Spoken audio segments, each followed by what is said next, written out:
muraho murakoma amashyo gira amata nabo kuyaho ikaze ku mateka nyarwanda nanjye nkaba Rwigaba rwa Nkwakuzi.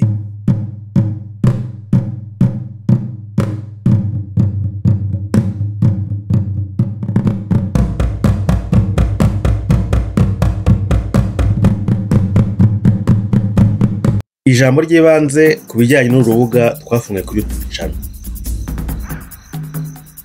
Kuri iyi YouTube channel cyangwa urubuga tuzatubagezaho amateka y'u Rwanda n'umuco nyarwanda. Abahanga amateka y'u Rwanda bavuga ko hariho inzira nyinshi zo kumenya amateka y'u Rwanda n'umuco wabo. Uko biri kose inzira ntabwo zaba munsi y'esheshatu.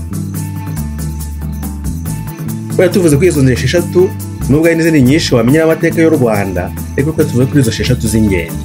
Izo nzira ni ibitekerezo, ubwiru, ubucurabwenge, ibisigo, ibitekerezo by'abami n'ibitekerezo by'imiryango.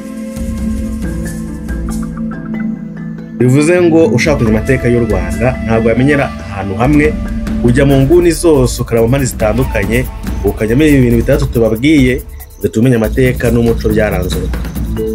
Natwe rero kuri uru rubuga rwacu kuri YouTube tuzajya tuvuga ku bintu bitandukanye byaranze u Rwanda kugira ngo umuntu nabikurikirana aze kwisanga amenye amateka y'u Rwanda.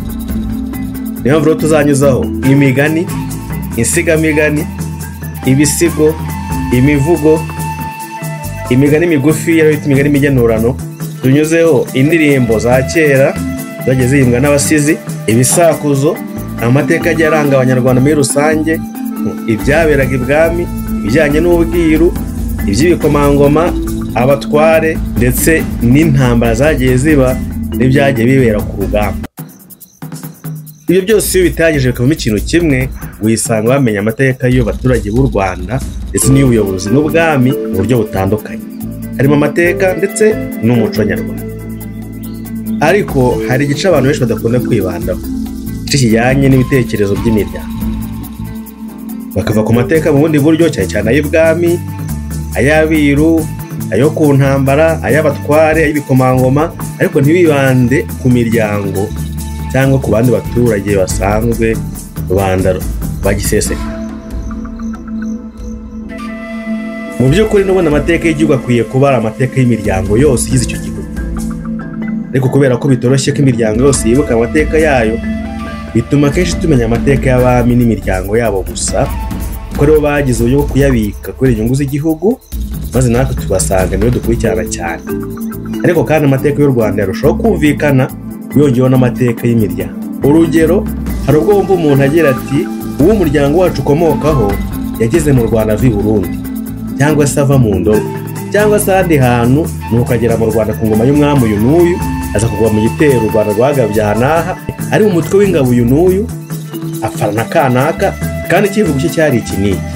Aha murumva ko aho hari ibintu byinshi wamenya ku mateka y'u Rwanda utari kuzamenya abo bantu bo muri uwo muryango batakubwira amateka y'umuryango wabo. Muri make bavuga ko wabasha kumenya amateka y'imiryango y'abanyarwanda yose, ariyo waduha amateka y'u Rwanda yuzuye, ntekereza ko atababeshye, cyangwa se nawe ntabwo yaba yibeshye.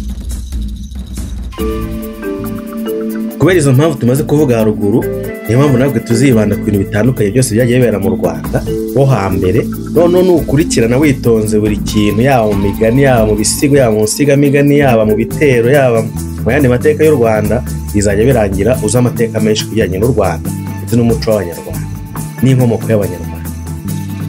Wowe tera agatebe ubundi kurikira amateka y'u Rwanda, umuco nyarwanda kuri uru rubuga rwitwa Amateka Nyarwanda, muzajya mugenda mugezwaho n'umukambwe Rwigaba rwa Nkwakuzi.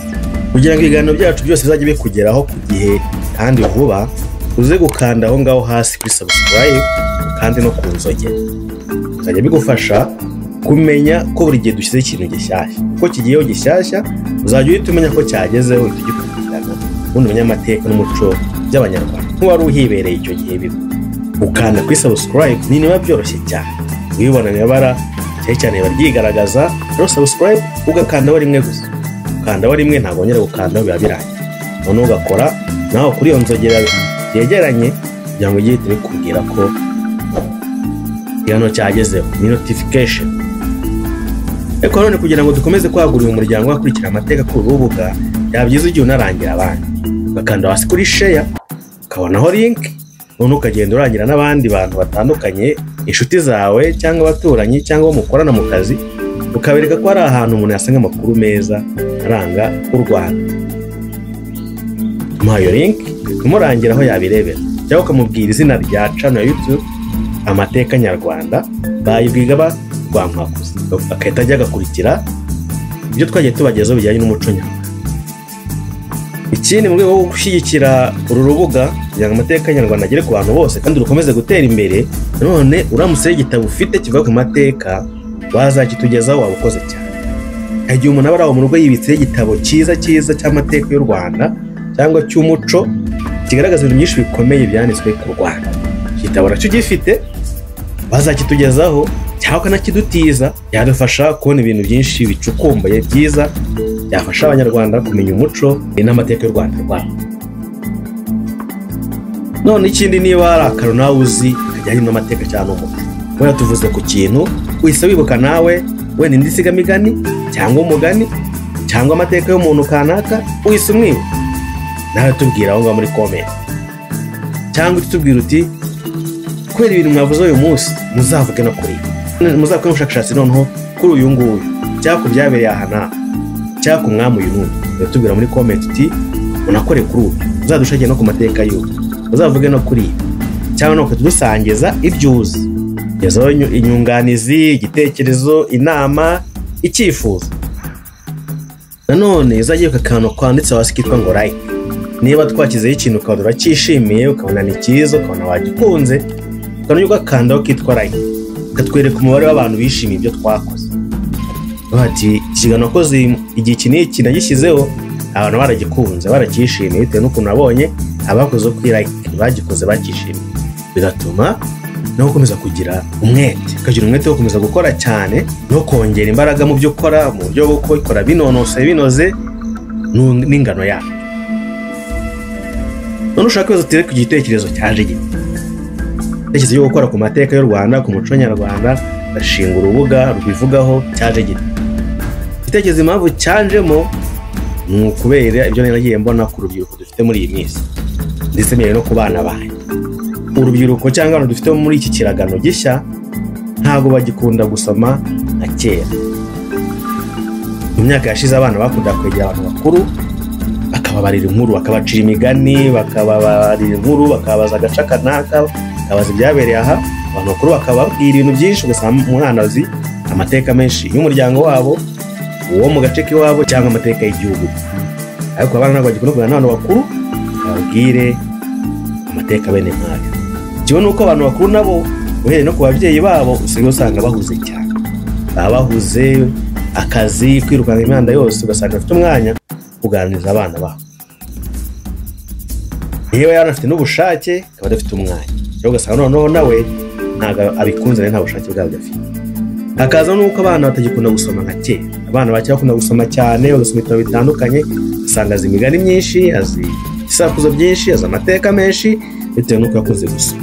None ubu ntibagikunda gusoma, urebye cyane cyane bikundira kumva no kureba amashusho, ibyo bashishikariye kurusha gusoma. Rero nahoze nereka no tubikore mu buryo bwo gutega amatwi, bazajya batega amatwi bumve amateka y'u Rwanda kuko basigaye bagira ubunebwe bwo gusoma. Kandi no muri Rwanda harimo benshi batazi ayo mateka kubera n'ibigo ukuntu byahindutse. Ibigo byinshi byitwa ngo ni ibisirimu babyigisha akenshi amateka yo hanze n'indimi zo hanze. Umwana arivugira Igifaransa, aravuga Icyongereza, azi amateka y'Uburayi, azi amateka y'Amerika cyangwa wenda za Afurika, rero ugasanga amateka y'u Rwanda ziri make. Hano ugasanga n'Ikinyarwanda ntacyo azi, usanga bavuze indimi yitwa ngo ni ubusimu, ariko Ikinyarwanda ari gikeya, cyangwa amateka y'u Rwanda n'umuco w'u Rwanda ari bike, bigatuma aramenya ibintu bikeya kuko harimo n'abandi baba hanze. Nimba abanyarwanda baba mu bihugu byo hanze batamenya neza amateka y'u Rwanda kuko badafite aho baganira, bari muri uwo muco nyine. Abenshi baganira ugasanga nabo mu bindi bihugu bazi umuco w'iwabo, bazi amateka y'iwabo, ariko bakabura baganira neza bihoraho bazi umuco n'amateka y'igihugu cyabo. Aho nabo rero aho baba bari hose ku isi ushobora kugera kuri YouTube. Bageze kuri YouTube rero yagera akurikira amateka n'umuco by'Abanyarwanda, kandi nawe aba ari umunyarwanda akamenya amateka y'igihugu cye aho yaba aherereye hose, yaba mu Rwanda, yaba yiga hehe, cyangwa yaba mu bindi bihugu byo hanze y'u Rwanda. Hari n'abantu rwose bakuru bamaze igihe baba hanze ibihugu byo hanze, mu Burayi, muri Amerika, muri Aziya he, bamaze igihe kinini badaheruka mu Rwanda, cyaba haza nk'abatembeye nabo ari abashyitsi bifuza kumenya u Rwanda, igihugu cyabo, bifuza kumenya ibintu byinshi ku Rwanda, amateka y'umuco, ushaka kumenya byinshi ku Rwanda ariko bakaba batarubamo, bakaba batararukuriyemo, ndetse ugasanga wenda n'ikinyarwanda ntibanakizi, bavuze indimi gusa. Akabona bo aho yaba ari hose n'ubundi igihugu cye ni u Rwanda, kavukire ni u Rwanda, umuco ni uwo mu Rwanda. Rero nawe bimugezaho yaba ari hose yamenya amakuru n'amateka n'umuco byaranze Abanyarwanda. Ubwo rero nibyo tuzabagezaho kuri urubuga kuri YouTube.